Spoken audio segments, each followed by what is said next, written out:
today we've got another very exciting day planned here in Bangkok. I'm going to be showing you some of the most beautiful temples with the most amazing views all over Bangkok. We have found this community of wonderful local people practicing this century-old craft. My technique is just terrible. So make sure you stick around for this video because it is an amazing one with some unique places. Let's get into it.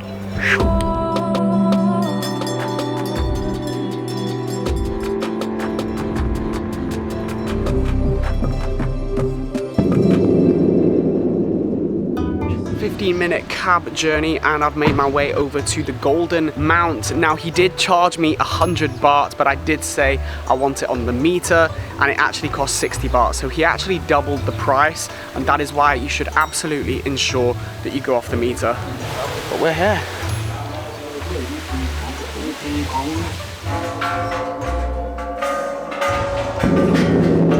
Wow, that is the loudest gong I have ever heard in my life and really quite satisfying. So we have got 344 steps to the top. If you're worried about getting your steps in whilst in Bangkok, which probably shouldn't be an issue, here's definitely a place to do it.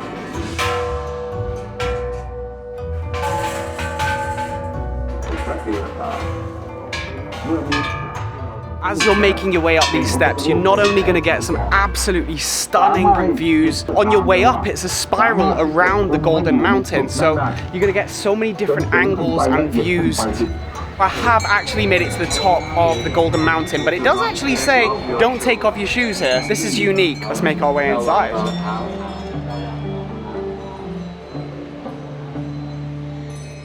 I think I found my way to the top, but you got to mind your head.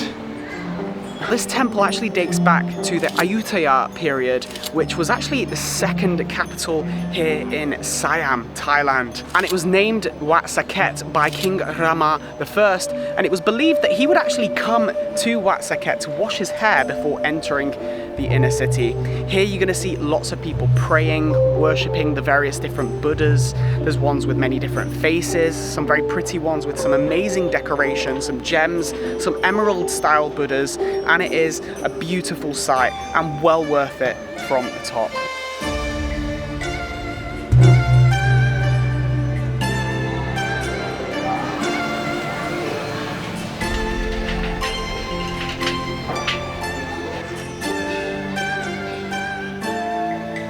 So the grounds here at Wat Saket are actually really big. It is not just the Golden Mount, which most people think, but it's also the consecrated convocation hall, which is all of this. And it is so quiet here because people obviously don't realize that this is also part of Wat Saket. Look who decided to show up. How you doing? Good. So we've just come to the Barn Bat local community where we've got loads of locals making these monk bowls, and it is a very, very old tradition for these local people banging it out with the hammer, and then faithful people will purchase these bowls and donate them to the monks. The monks will then use those bowls to collect donations for food. How many in one day? 3. Family business. This is what it's made from, and you attach these together and then hammer them. And then you create this almond bowl. So I've been trusted with work of art like that.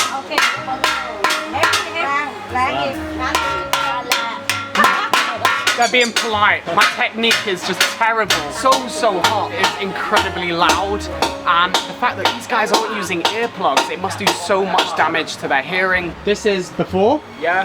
And then this is after you've done what you do. These people are so friendly and so generous. You want to drink? Some drink? A drink? No, I'm okay. Free, not free. Oh, it's okay. I'm okay. Good luck, you picture. Yeah. These are century-old traditions and family businesses, and it is incredible craftsmanship seeing what these people do. And a really amazing sound just as you're walking through. It's a unique thing that you'll have never heard before until you walk down the Barn Bat community. Joy doesn't actually speak any English, but she's decided to take us around the community and just like give us a tour of the place. Okay, we're really going around the back streets here. We're actually seeing more of the locals actually practicing this tradition. This is you. Aye. Wow. ถ่ายได้ไหม พูดไทยพอได้ไหม You make this. เสร็จแล้ว Oh, okay. Like bell. Wow! Today we just started at the Wat Saket temple, walked just 5 minutes and have found this community of wonderful local people practicing this century-old craft. Thank you so much. What you do is amazing. All the best. As we're making our way over to the Golden Swing, we're actually walking past many different shops that are selling different kinds of Buddhas, from small sizes but also enormous ones that I guess they would put in small temples. And off we go to the Golden Buddha in the most authentic kind of transport.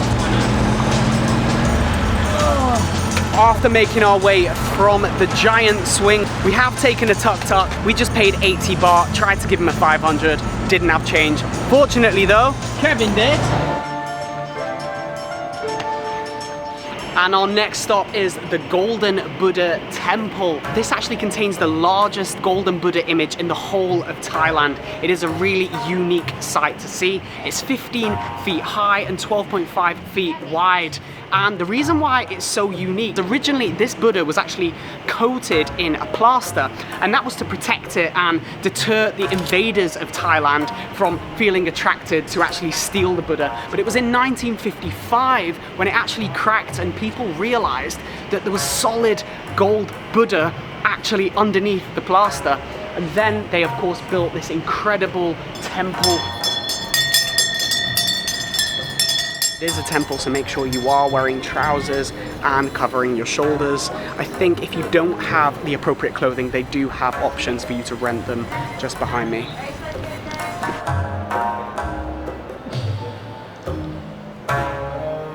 It's actually a little bit of a nostalgic moment for me up here at the Golden Buddha, because this is actually where I filmed my first ever YouTube video on this channel, and I think the first ever clip on this channel was of this little intersection right here. And we're here again, we're back 3 years later. So not many people know, but actually within this temple there's a Chinese heritage center which has a little museum. You've got some cool things to look at, things to read about old culture here in Thailand, and not many people know about it just in that door. Right next to the Golden Buddha temple, you will find the gate to Chinatown, which marks the entrance, the start of Chinatown. We did actually visit Chinatown at night time, and I personally believe it is the best time to visit it on a food tour, experiencing the best places. So we're not going to head in there now. We are instead going to head over to a very unique temple. What's up? So we're out in Bangkok and we've met someone who subscribes to the channel. What's your name, fella? Terrence. Terrence. Yeah, I work with Emirates. Oh wow, you work with Emirates. Yeah. You can hook us up with some free flights. Yeah. Some good deals, man. Alright, okay. Nice to meet you, man. Yeah, man. Okay. To get over to the Dragon Temple, Wat Sampran, it is an hour drive outside of Bangkok. So we did have the option of taking a Grab, but we have had a chat with a local taxi driver. 1,800 baht to Wat Sampran, then to the Amphawa Floating Market, and then he's going to take us all the way back into Bangkok.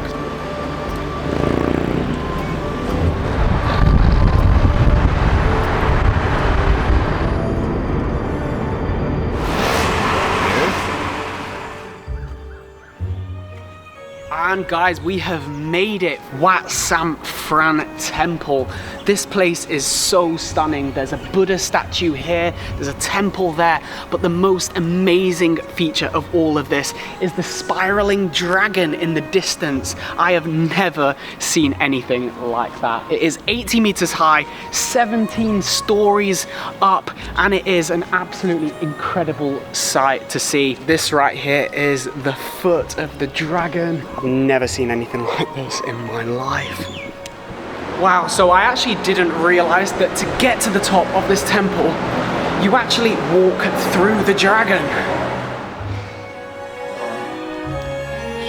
And there we have it. We got to the top of the Dragon Temple, but once you get up here, you see some amazing views of the surrounding areas. I can highly recommend doing this because in Bangkok, all you're gonna see is lots of buildings, cosmopolitan, you know, office spaces, and also there's no real cost. There's just a optional donation that you've got to give to get up here.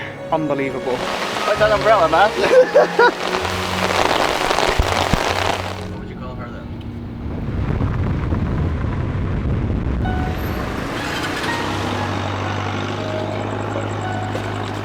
We've come to the Amphawa Floating Market and we've just hired a private boat for 700 baht, a little bit more expensive, but we want to see the fireflies on the river. I've heard amazing things about it. There is the option of joining a public tour, but we just thought the convenience of having it all to ourselves. We've got our own driver, we've got these which I hope we don't need.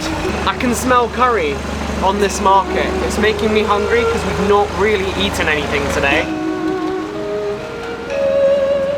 So we just made a little pit stop off at that tree because we could see some of the fireflies. They're very faint, but you can see them. They look like little light bulbs just flickering, really small ones. Yeah, I've never seen anything like it before.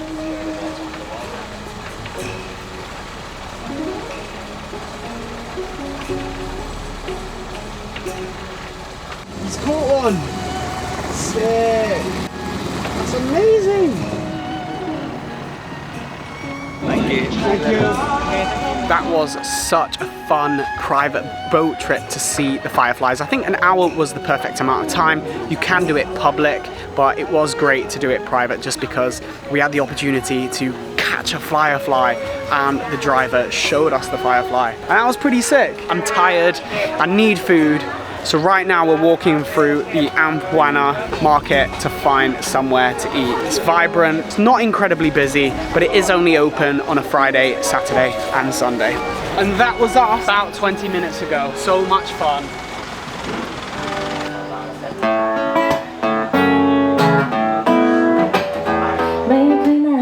Me and Kevin have not eaten all day, so of course we found the top rated restaurant at the floating market. I've got a mackerel curry, which looks unbelievable, squid in a curry paste, a pork salad.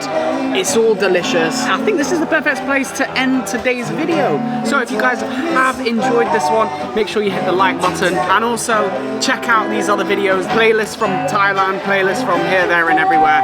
But as always, I'll see you in the next one.